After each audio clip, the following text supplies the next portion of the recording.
And we are live, Kelly.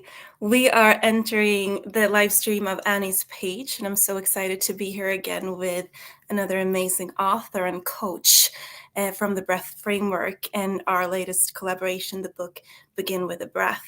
So I'm dialing in from Sweden. If I start whispering, it's because my kids are actually asleep in the room next to this one because it is 11 p.m. in my world. And what's up in your world, Kelly? How are you today? I'm great. I am at my sister's. We had a niece and nephew day today. So my niece called me yesterday and said, please, will you come play with me? And so I am hiding out in the guest room. The door's locked, so I shouldn't get disturbed.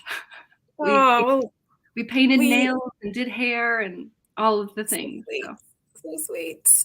And that's not disturbance, like that's joy. If they it want to come in is. and say hi, they're so Agreed. It welcome. is. My sister said, just lock the Yes, door. And I thought, no, I yeah, it's fine. bring It's all the fine. sweetness. I love it. Yeah.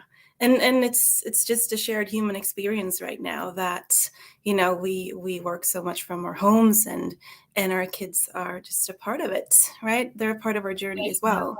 Mhm. Yeah. So tell me, how does it feel to be a published author? It's surreal. It's so fun.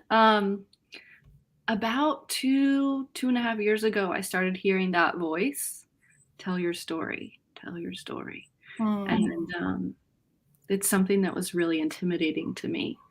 But I started writing and journaling, and I got some great advice from a shaman who's a writer. And she advised me to leave voice memos. She said, if you have a hard time, actually writing, either, typing or journaling, start just telling your story to voice memos, and then you can have that transcribed.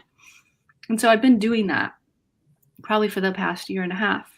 And then when this opportunity came up, it's perfect. It's a perfect way to talk about the breath framework and coaching and how important that is and how much that impacts your life. And also, in both your and my case, tell a little bit about our story. And so for me, it felt like a much more approachable way to become a published author than this huge big project of my own book, right?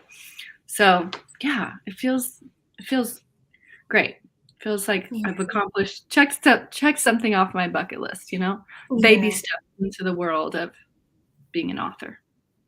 Well, it's a beautiful chapter, and it's you. Like authoring is nothing that we can force. It's something Right. that we allow to flow from us, like it's from Mm. our souls.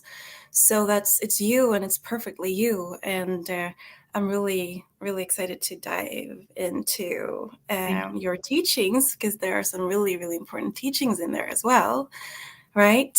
And Mm-hmm. they're all life learned. And Mm-hmm. that's our journeys that we have lived through, the lessons that we get to guide others to go through and to grow through. I love And what you say about allow too, because this was a project that the team took on, and I sat in the background for quite a while and just was going to let it happen without me. And then there was a space available, and a few of you pushed, and you were so encouraging and so just held space for me there, and I really appreciate it. But it absolutely was just allowing, right? It wasn't like, this is something that I think all of us, we couldn't force it, right? We couldn't control it. We just allow and let our story flow through. And that's why it's such a beautiful thing. beautiful. And sometimes other people see that in us more than we do ourselves. Like my first book was definitely like that. That was a beautiful book coach approaching me, telling me like, this is your book. And it was an amazing experience. And Wow. yes, it's just beautiful to be part of similar experiences for others as Mm-hmm. well. Mm-hmm. Yeah, it's not about forcing. It's not about making it into something. It already is. And we all have stories that will transform. And Mm-hmm. I do love your quote here, Kelly. Yeah. Through our transparency, others are transformed, right? And you also say that authenticity is the only way to truly reach others. Please tell me more about that. What does that mean to you? I think that if we want others to relate and to grab a hold of us, right? And to say, oh, she's been there, she's done that, or just to gain that level of trust that's required in that kind of a relationship, we have to be authentic. The only way to do that. That too often we it's easy to see through people when they have an agenda, or they're filtered, or they're wearing a mask. That's that inauthenticity. I'm not even going to try and make that a word. Being inauthentic, people see that, and that's what prevents others from grabbing a hold and creating that connection. That when we lay it out there and take the masks off and we say, this is me, real and raw, and this is what I went through, other people attach to that, and other people relate to that. If I don't tell, if I am wearing a mask, then it's not the whole story. It's a piece of the story, right? It's a part of the story. Yeah. So authenticity to me is as difficult as it can be. I mean, even there's some pieces in this chapter that were hard for me to let go, to publish, because it's raw. There are pieces of this that's me being vulnerable, things that not everyone in my life knows about me. But you started this by saying that through our transparency, others are transformed. It's like my motto. I feel like I have to live that way. If my mission on this planet is to help heal others, which it is, that's my purpose on this planet. It starts with me being authentic and transparent, right? We share what we've been through and what we're going through, so that others, to light the way for other people, right? That Brene Brown quote, other people will see your path, you're lighting the way. Yeah. I like to think of it as trailblazers, like and that's really scary. It's so scary. And also, like, to be a cycle breaker, to be the person who's willing to take another look at things and take another look at themselves, and it takes so much courage, and in freeing yourself that way, you're also freeing everyone around you. It's such a powerful place to be in. And yes, it resonates deeply with me. Also, like the vulnerability in our authenticity, because being our original self means allowing all parts of us. And I'm finding also that the pieces that I used to hide are actually the parts of me that become the greatest invitation to the people around me, like the bridge between us. It gives me Right? chills. Yeah. We're taught and we're conditioned to put forth this like perfect, pretty picture. But in reality, those pieces that we instinctually hide or are shamed about, right? Have shame around. Those are the pieces that other people grab a hold of, Those shame parts, those parts are the ones that we actually need to share, because those are the parts that not only does that provide healing for me, because shame only lives in the darkness and the shadows, right? So if I share those shame parts, then I'm healing. Then I'm healing myself. But also, like you're saying, we become approachable to other people. Then we've taken down those walls. We've gotten rid of the masks and the filters, and everyone else can say, "Oh, me too. I do that too. I'm not perfect either." Yeah. I love the way you say that.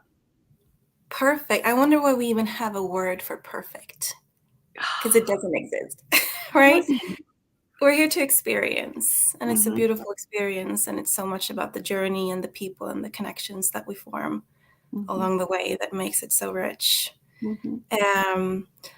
And when we're in that place of wanting to be perfect or outsourcing our sense of value, like I have to make this perfect so that I feel valued, so that I feel like I'm enough, that easily holds us back from trying new things, Mm-hmm. right? Mm-hmm. And we were all beginners at some point in whatever we're experts in right now. Mm-hmm. So I know that you write in your chapter, like you're looking back at the many beginnings in your life, right? Mm-hmm. And it's so easy to look back now, but when you were there, that was really scary at some point to take that first step. Very. So I'm wondering if you have any words of encouragement today to the viewers who are, beginning something new in this new year, in business or personal. Any words for them? First, I want to acknowledge that it's scary. I beginning anything new requires a leap of faith. It just requires the courage. And I think step one is to acknowledge that, yeah, this is tough. This isn't easy. And but my encouragement then past that, beyond that point, is, do we ever regret trying something? I feel like people regret not doing something. But in the end of your life, when you're crossing over, you're not going to regret trying something. You're not going to regret starting something new. It's go for it. Try, have the courage, because life is about experience. Life is about new things. And if it doesn't work, or you change your mind, or that path doesn't feel right, then we can always redirect. But having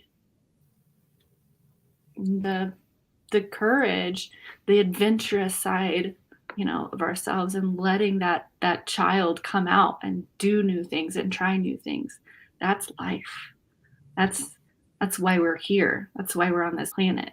And it's scary. And I'm not, I don't want to say it's not. I mean, because specifically, I talk about in my chapter, beginnings start with an ending a lot of times. And that part is really difficult too, is acknowledging that this phase of my life is over, right? This phase of it's time to move on, Yeah.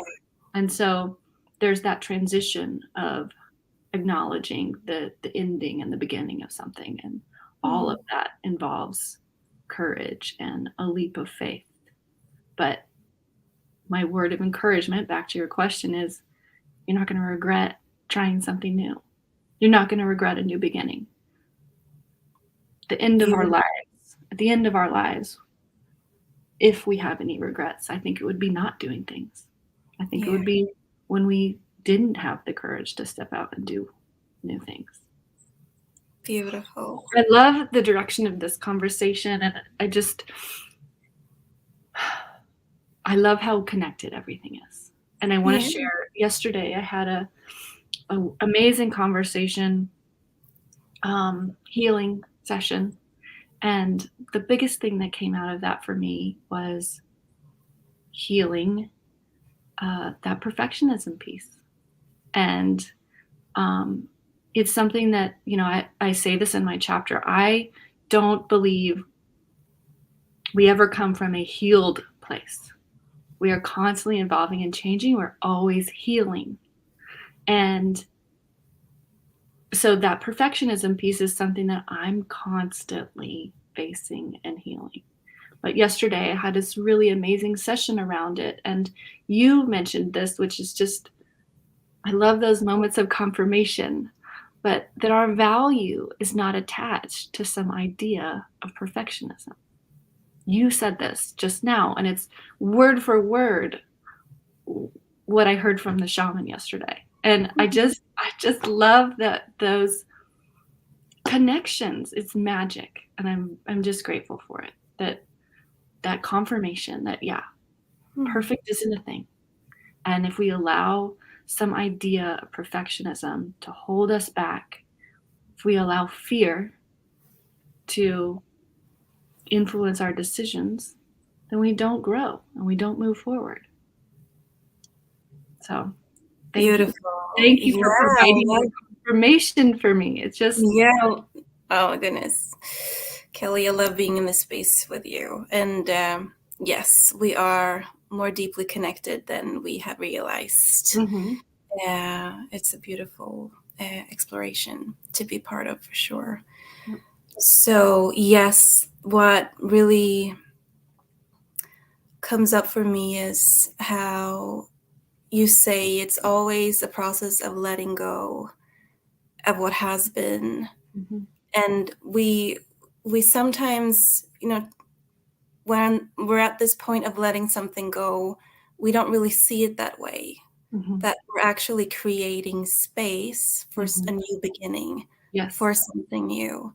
And I think that's so encouraging to be reminded of, and that we actually get to fill our mind and our presence and our senses with the new. Mhm. And in doing so, there's just no more room. When Right. we choose that peace of mind, that is usually our authentic yes, Mhm, like what we are allowing, what we are opening up for in our mhm, lives. mhm. Yeah. Letting what has been go becomes more of a really undramatic, Right. easy, simple thing that there's just no more room because of this new that we are creating. Mhm, I love that. mhm. Thank you. That, Yeah.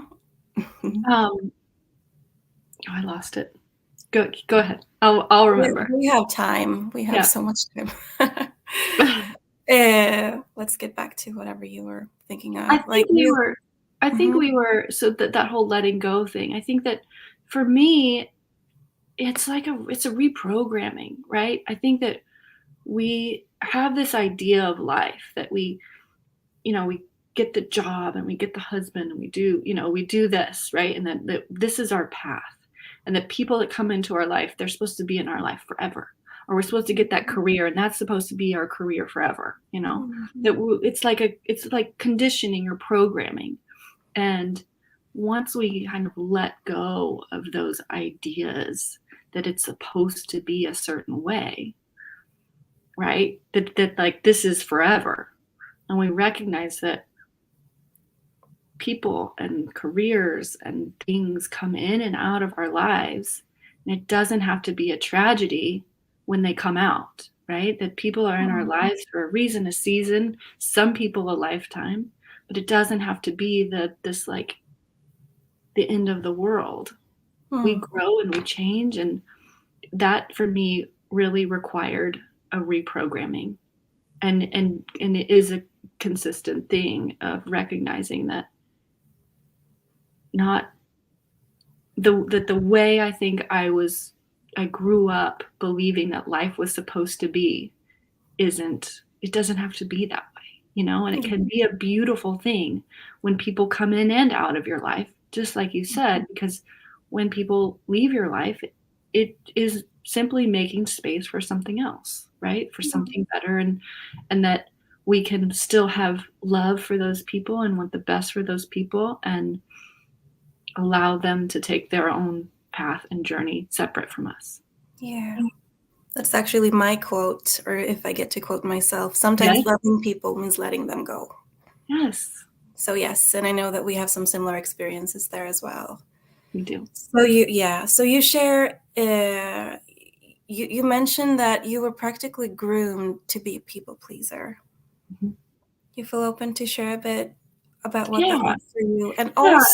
also what did it look like for you to reclaim your power Mhm, in connection to this? mhm. So I think a lot of people relate to this, but the way I was raised, and because I wanted to be a good girl and I wanted that praise, and my father growing up was very angry. He had a he had a temper. And I want to back up, because I hate having that be the first thing that I say about my dad. He was a great person. He was my hero. I loved him. But I don't know if it was bipolar, he was undiagnosed, but it was black and white. And when Dad flipped a switch, we ran. You didn't want to be around. And so I took on that role as the oldest child of really trying to keep everybody happy and just maintain this quiet, calm, no chaos in the home. And so I again, like you said it well, felt conditioned to be the people pleaser from a very, very young age. Of, let me make sure that I'm in my place, I'm quiet, all of my things are put away. I'm not going to anger the bear. Nothing I do is going to rock the boat. Yeah. And that, I think, comes. My dad passed away 4 years ago, and after he passed away, I'm the oldest of 4 siblings, and it really opened the door for us to have some great, deep, healing conversations about that, and kind of recognize the impact that he had, both positively and negatively, on who we are as adults. And it impacted all of us differently. And I talk in my chapter about a real pivotal moment with my dad and I that I felt like kind of changed the game for us. But it didn't change the fact that I grew up as a people pleaser. I wanted to make everybody happy, and so it didn't matter what I wanted to do. It really didn't matter what I wanted. Number one goal was everybody else around me was happy. And so that still follows me to this day. I've had friends, even in college and post-college, say, "Oh, you're the most agreeable person. You're just so easy to be around. You never," and I'm sitting here now thinking, it's not because I don't have an opinion. It's not because I don't want, it's just I would rather not conflict. You pick. I don't want to, because of my conditioning, because of growing up. If I had a contrary thought, that would cause conflict and then anger the bear, right? So it's just so much easier to be quiet and be in the corner and be agreeable. And so, yeah. And then you asked about reclaiming my power. And that's the story with my dad. So that's really the first time I could pinpoint a time where I used my voice, where I kind of stood up and said, no. And I think what's interesting about that, and I mentioned this in the book, was it wasn't for me. And I think that that's why I was able to do it. Sometimes we need that, just like this book is a baby step for me. Sometimes we need that baby step in order to feel comfortable. So for me, and I don't want to tell the whole story because I really want everyone to read the book, but there was a moment where I had this opportunity to stand up to my father for the first time, really the first time. And it was in defense of my brother. And I think the only reason I was able, I don't want to say the only, but I think the reason why I was able to do that was because it was in defense of someone else and not for myself, right? Mm. It was so much easier for me to use my voice and stand up and reclaim my power in defense of someone else versus in defense of myself, But that was a great catalyst for me to start to learn the importance of using my voice, right? And not continuing to stay in that pattern of people pleasing and, how, staying in the corner and being quiet. Yeah. The one thing I do want to share is that this is taking place on a beach. And that's important to me because I have this image or this vision that I take my clients through Mhm. when I speak about expansion. Mm.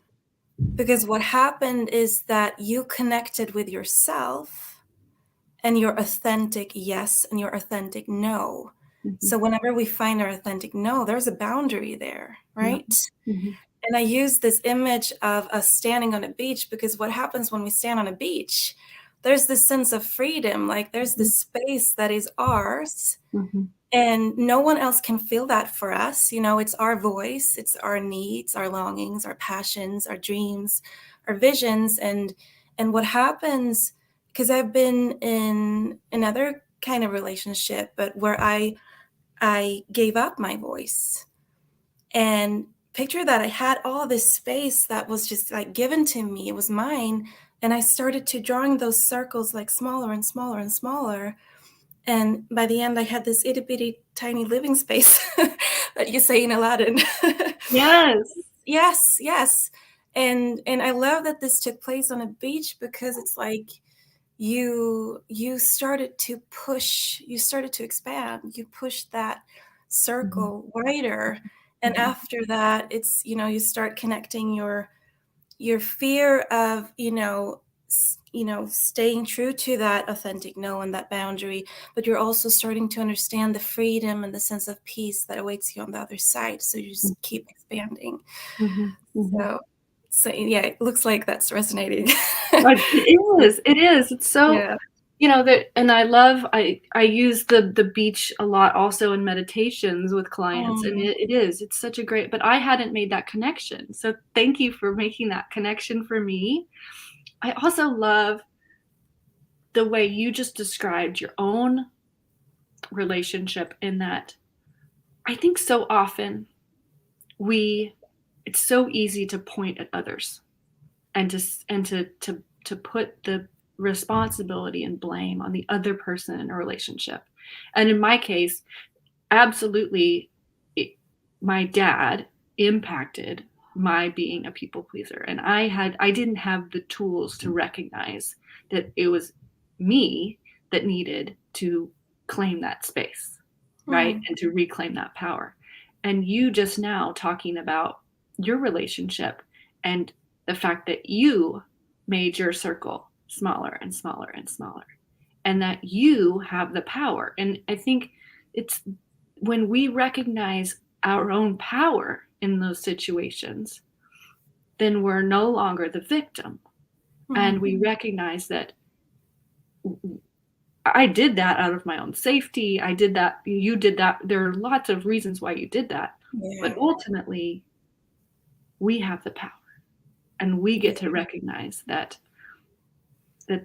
no one can put me in this tiny little box if I don't let them, Yeah. right? That Yeah. I get to recognize and claim and own my own space, and Mm, say, no, no, no, this is my voice, this is my space, this is my power. mm. Beautiful. Yeah. And we get to be very compassionate looking back Oh, because we always made the best we decisions did. that we could based on the understanding that we had. And the tools But that we had, right? Like we didn't have the resources and the tools to know mhm, until we did. until we did. And then we did. Mm-hmm. Yeah, we did. Right, right. Very cool. So through this awakening and through this experience of getting to know yourself again, there's also been time for you to excavate your core values, Mm-hmm. which is also a core of the breath framework Mm-hmm. and just the journey that we take our clients through. Mm-hmm. So please share a bit about what that looked like for you. Yeah. Um, I just love this, and it's something that I use often with clients, because I think everyone grows up with some idea of values, right and wrong. And that comes often from our immediate family, our parents or grandparents, or the people who raise us, from our community, our church or our groups or our schools. we form a sense of values based on our direct environment. And for a lot of people, that's it for their life, right? Their sense of values it's almost inherited, right? It just comes from the people around them. And there's value in that. I don't want to poke fun, and I don't want to say that there's not positives from there. There absolutely are good things that come out of there. But I think there's also danger when we don't dig deep and look inward and ask ourselves, what do I believe? What feels right in me? And, be it, I tell a story in the book about, I saw your smile. Okay, this is hard for me. It's hard. This one was hard for me, because I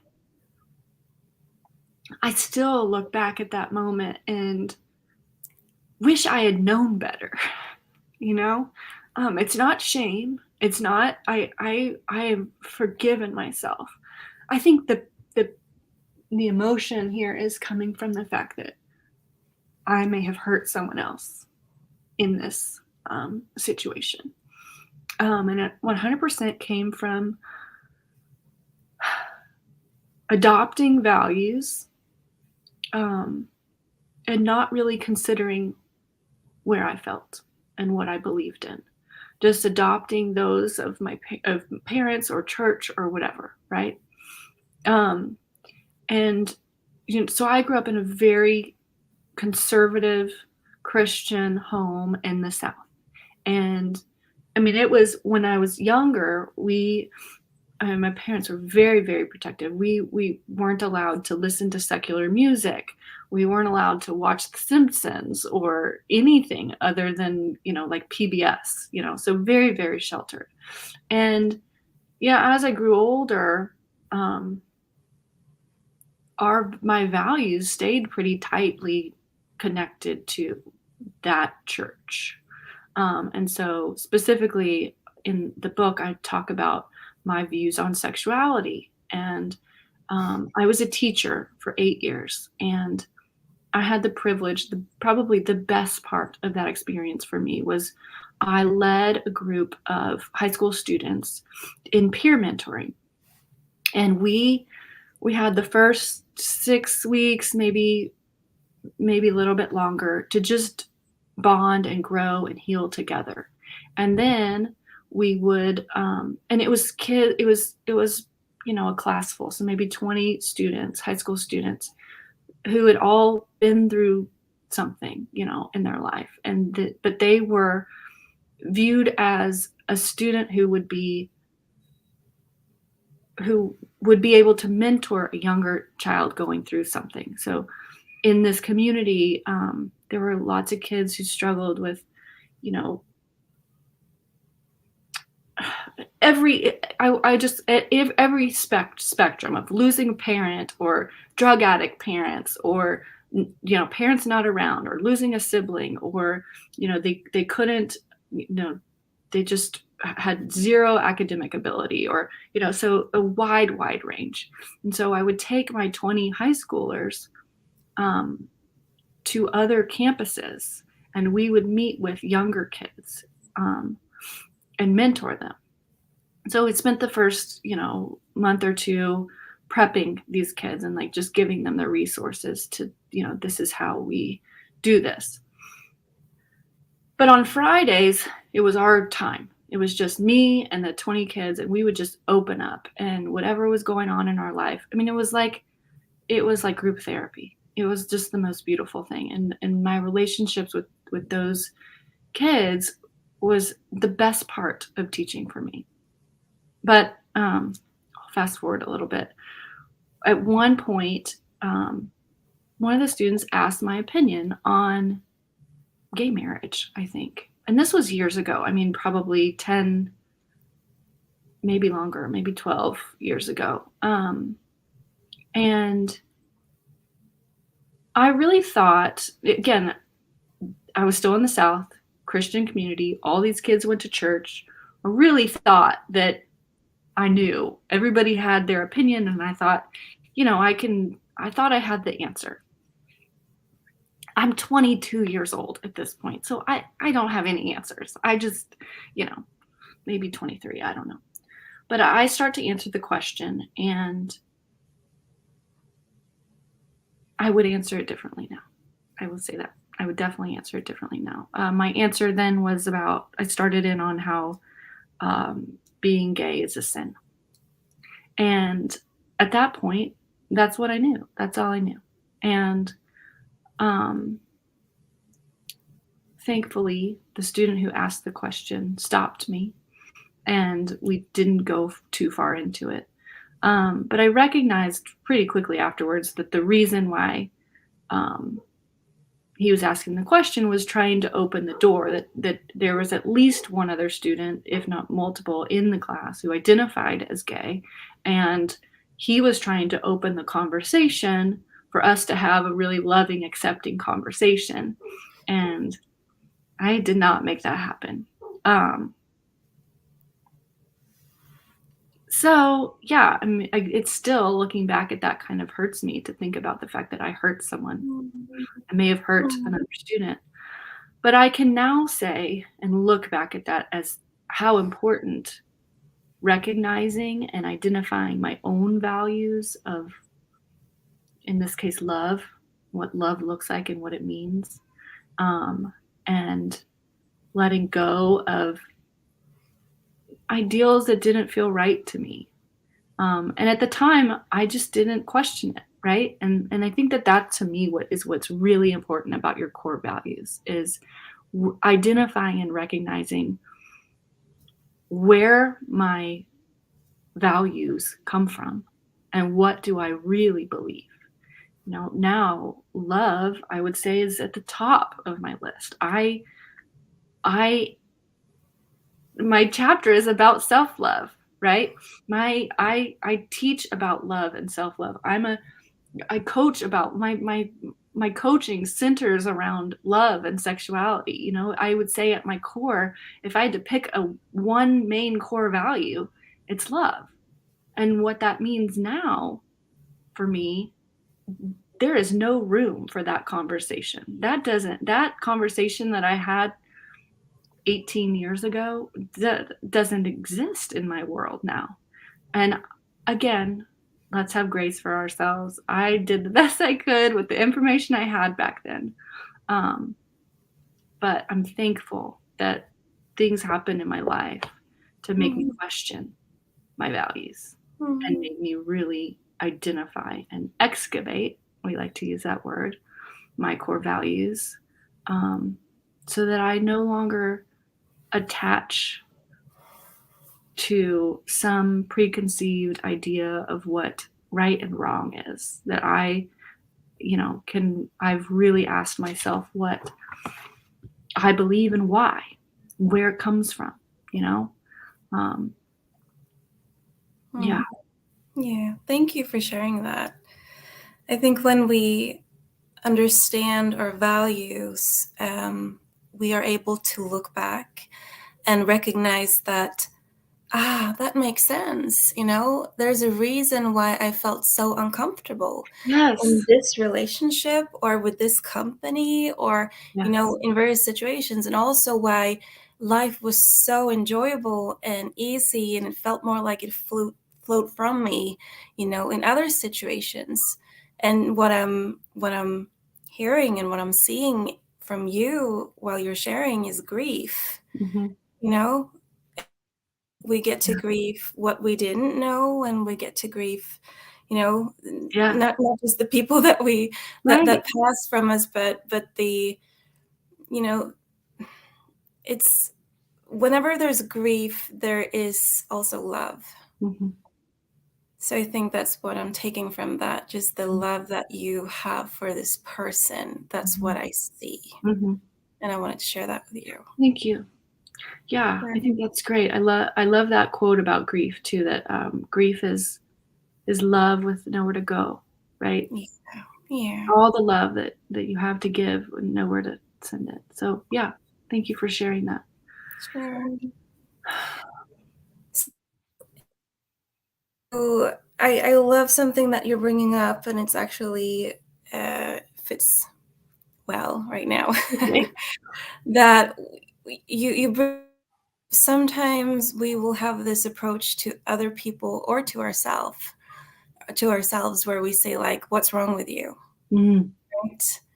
When really the question that we get to ask is, "What happened to you?" mm-hmm. And I love that shift and how that shifts our mindset. And sometimes when we change the way we see things, the things we see change, Mm. right? Yes, perspective is everything, isn't it? It is everything. So tell me a bit more about how you got to that place of being, because that's self-compassion Mm-hmm. in my world. Mm-hmm. How did you get to that place and how is that serving you today? It's a great question. You know, I think that there are so many points of life where I can recognize that that self compassion, that level of, hey, like, we are all the person that we are because of everything that happened into our to our lives in our lives up to this point. Like, so, and I quote another book in my chapter that's called "What Happened to You." And it supposes the question of, instead of asking what's wrong with you, we need to start asking what happened to you. I think I don't think I could pinpoint one thing that made me just flip and recognize that it is about what happened to us, right? But there are lots of moments in my life where I think we recognize that. For me, I did have a moment of, I would say, awakening. And I don't even remember if I mentioned this in my chapter. But October 2020, I woke up one day and everything was different. I did mention this, didn't I? I think I Yeah, did. you did. Um, I woke up one day. I mean, I can you hear the children yelling in the background? Yeah. They're so cute. I woke up one day and I can't even tell you, everything was different. I thought I was supposed to write. As I said, I'd been hearing this voice telling me to write my story, tell my story. So I sat down trying to write and nothing's coming out and I can't write. So I sit down to meditate. And my experience meditating up to that point was using the Calm app. Those little 3-minute guided meditations when I'm stressed out. I didn't know how to meditate. I didn't know what that looked like. And in that turned into of this amazing experience in my life, just life changing. It was a spiritual awakening where kind of everything made sense. You know, I mean, it was a trippy thing. I felt like I was on mushrooms, and I'd never done any kind of drug like that ever before. But I kept saying, like, this must be what it's like to be on a hallucinogen. You know, I would look at something and everything would make sense, or I would hear something. I mean, I hesitate to say that because I'm going to get committed, but it was just that one of those experiences. And I know, I hesitate to like pinpoint there was this one point in my life where everything changed, because I can now see how all of these other things that happened in my life prepared me, right? And like helped, and even in the chapter I mentioned lots of different things, but like helped turn me into the human I am today. And I love that. I've believed that since I was in college, that everything that we experience up until today prepares us for today, right? For one thing or another. We can connect the dots and say, oh, that's why I went through that, because of that just made me ready for this job or this thing or this relationship, right? Um, but yeah, back to my October of 2020, that was a huge moment for me in my life, and things changed pretty drastically, I would say, overnight. And just kind of recognizing my purpose, why I'm here, recognizing things that I was doing that didn't align with my core values, let's say that, right? It was like all of a sudden someone turned a light on and I saw clearly. And that included having love and compassion for myself, that self-love of recognizing that everything happens for a reason. I truly, truly believe that everything happens for a reason. And it may not make sense and I may not know why. And it may be really frustrating or really heartbreaking at the moment. But I can now, I think at some point we can look back and it'll make sense. At some point we can look back and say, that seemed really awful at the time and like the worst thing that could possibly happen to me. And I was angry or I was sad or I was, whatever. But now I can look at it and say, oh, that's why that happened. And have grace and compassion for myself. And instead of viewing things as mistakes, view them as, that's why. That's why I chose that path at that time. I am who I am today because of what I went through back then, because of the decisions that I made back then, Yeah, I love that, because thinking what we will say 5 years from now, that the things that we are going through right now may be preparing us for the things that we truly long for. Oh, that's very, very encouraging. yes. And also, like you said, including yourself. That's also how I coach my clients, that it's, our value, like our core value may be love or compassion or empathy or kindness. And as long as we are not including ourselves in it, it is incomplete. We get to complete our values and our visions with including ourselves in our kindness. And it's so powerful what happens when we all of a sudden do. Oh, yes. It's just a shift and a transformation, for sure. And I love the way you say that, including ourselves, because I think we do so often just look outward, right? That like my core values mean, or whatever it is, means that this is how I treat the world. This is how I view the world. And instead, when we flip that on ourselves and we view ourselves that way with love and compassion, I truly believe, I truly, truly, truly believe that self-love is the answer. I wrote a chapter in another book on self-love, and that was that's the whole basis of that chapter, is that love is the answer, right? Love is the key. I add the word self to that. I think that it has to start here. That we are to, if we are to make the impact that we are meant to make on this world. If for me, if my purpose on this planet is to heal others, it has to start with me. The only thing I can do, the only focus that I have is me. I have to, if I don't truly love myself, my capacity for love for others depends on my capacity for love for myself. And my compassion and my acceptance of myself. If I'm judging myself, then I'm going to judge others, right?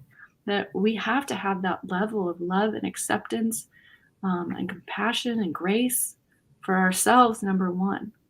Yeah. I recognize now often when someone else triggers me or annoys me, or something else is bothering me, it's like an instant, for me now, it's instantly, okay, what is it about that person what is it about me? Because it's when someone else triggers me, to me, it's a signal that that's something in me that I'm not loving and accepting. There's something in me that I'm judging, and I'm just seeing that person's just a mirror. So how do I then flip it and turn it on me and say, okay, how do I be more loving and accepting of myself first? If I turn it on myself first and deal with it here, then I'm so much more loving and accepting of others. That for me, this started by you saying including ourselves, but man, it's got to start with me. It's got to be me, number one. I've got to love and accept and have grace for myself first and foremost. Yeah. And it means that we get to be loving and establish healthy boundaries, right? Because Yes. when we do, we are being kind Yes. also to ourselves. Yes. So please, Kelly, tell me a bit about what makes the breath framework stand out for you. There are so many programs out there. How come you are investing in coaching through the breath framework? That's a great question. I would say it's so comprehensive, right? It covers everything. What I love about the breath framework is there are lots of programs, like you said, there are lots of things out there that we've done, that people watching, that you and I have done, that all of our coaches have experienced. What I love about the breath framework is it is comprehensive. It's like if you took pieces of this one and pieces of this one and pieces of this one and you pulled all of the best things out, that's breath framework. It has all of the pieces that are necessary for healing. I also, it's just one of those things when something is right, your intuition is just grabs a hold of it and just won't let it go. And it's intuitive. It's magic. And it is the culmination or it's a collaboration. I think when we came on board, when the core coaches came on board, the breath framework was this really great program. And then we all brought our own experience and love and tools into it. And now it's just this rich, amazing program that works. I mean, ultimately, isn't that what we really care about? It's comprehensive, it's intuitive, it's amazing, it's magic, it's collaboration. But what really we want to know, it works. It works. And it's something that it's not just a one-time thing. It works. We know it works because we use it. And it's not that we just use it for our clients. I use it for me. And I can recognize when I'm going through that was a reclaim moment. Oh man, I'm going through today. Like it's just this language and understanding now. It's a tool that makes this healing journey flow. It makes sense, right? It's like we have a map. And we can identify, here I am. I'm here on the map today. And it's something we can revisit and use over and over and over again. It is a transformation. Like when we change, we can always change back. But when we truly understand and are becoming aware, we cannot unsee what we see. So it becomes a transformation. It's like the butterfly cannot crawl into that puppet again. It is a butterfly now. And we'll view and experience life as such. Thank you so much, Kelly. I love this time with you. Me too. And look forward to be seeing you again soon. To our viewers and everyone who's been with us, thank you so much. And please connect with us. Kelly, how can people reach you? You can reach me here on LinkedIn. Kelly Bryant. Just find me. I'm tagged in this post. Also, I'm on Instagram. My Instagram coaching is Awakening Your Sexuality. And I help people heal from trauma and shame around sexuality. It's my passion. So, yeah, find me. Thank you for your transparency, Kelly, and thank you for sharing yourself with us. Thank you, Jenny. Yes. Okay. I'll see you soon. Bye for now. Mwah.